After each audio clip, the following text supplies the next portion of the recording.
నమస్తే. విశ్వ టీవీ నుంచి నేను మీ ఉమా. ప్రస్తుతం సోషల్ మీడియాలో ఒక వీడియో తెగ వైరల్ అయిపోతుంది.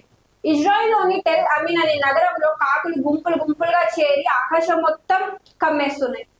అసలే అక్కడ యుద్ధ వాతావరణంతో ప్రజలు అల్లాడుతుంటే ప్రస్తుతం అక్కడ ఎటు చూసినా కాకులే. వాటి శబ్దాలతో ప్రజలు మరింత భయాందోళనకు గురవుతున్నారు. సరే, మరి ఆ కాకుల వీడియో గురించి చూస్తూ మనం దాని డీటెయిల్స్ గురించి మాట్లాడుకుందాం. అవి చేసే శబ్దాలు అక్కడి ప్రజలను భయాందోళనకు గురి చేస్తున్నాయి. అసలే యుద్ధ వాతావరణంతో అల్లాడుతున్న ఇజ్రాయిల్లో ఈ కాకులు రాక దేనికి సంకేతం?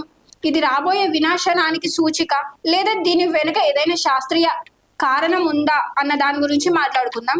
గత 2 రోజులుగా టెల్ అవివ్ ప్రాంతంలో వేల సంఖ్యలో కాకులు గుంపులుగా వచ్చి వాలాయి. కేవలం ఆకాశంలో ఎగరడమే కాకుండా అవి అక్కడి వాహనాలపై కూడా దాడి చేస్తున్న పరిస్థితి నెలకొంది. ఇటు ఇరాన్, ఇజ్రాయెల్ మరియు అమెరికా మధ్య ఉద్రిక్తలు కొనసాగుతున్న తరుణంలో ఈ కాకులు గుంపులు రావడం ప్రపంచవ్యాప్తంగా చర్చనీయాంశంగా మారింది. చాలా సంస్కృతులలో నల్లని కాకులు పెద్ద సంఖ్యలో కనిపిస్తే అది అరిష్టంగా లేదా మరణానికి సంకేతంగా భావిస్తారు. అయితే ఇజ్రాయిల్లో ప్రస్తుత యుద్ధ పరిస్థితుల నేపథ్యంలో ఈ కాకుల రాక దేశ వినాశనానికి సంకేతమని కొందరు సోషల్ మీడియాలో పోస్టులు పెడుతున్నారు. చెడు శకునం అంటూ భయపడుతున్నారు. అయితే పక్షుల ప్రవర్తనను గమనించే నిపుణులు ఇది ఒక సాధారణ సహజ ప్రక్రియ అని చెబుతున్నారు. దీని వెనుక ప్రధానంగా 3 కారణాలు ఉండొచ్చు అంటున్నారు.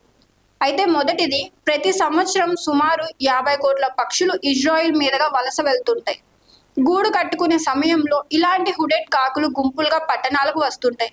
ఇక రెండోది, గద్దలు, గుడ్లగూబలు లేదా రాబందుల వంటి శత్రువుల నుండి తమని తాము రక్షించుకోవడానికి కాకులు ఇలా పెద్ద సమూహాలుగా ఏర్పడి శబ్దాలు చేస్తూ శత్రువులను భయపెడతాయి. ఇక మూడోది, చలికాలంలో అడవుల కంటే నగరాల్లో వెచ్చదనం ఎక్కువగా ఉంటుంది. అలాగే నగరాల్లో వెలుతురు, ఆహారం కూడా సులభంగా దొరుకుతాయి కాబట్టి అవి పట్టణ ప్రాంతాలకి ఆకర్షం అవుతాయి.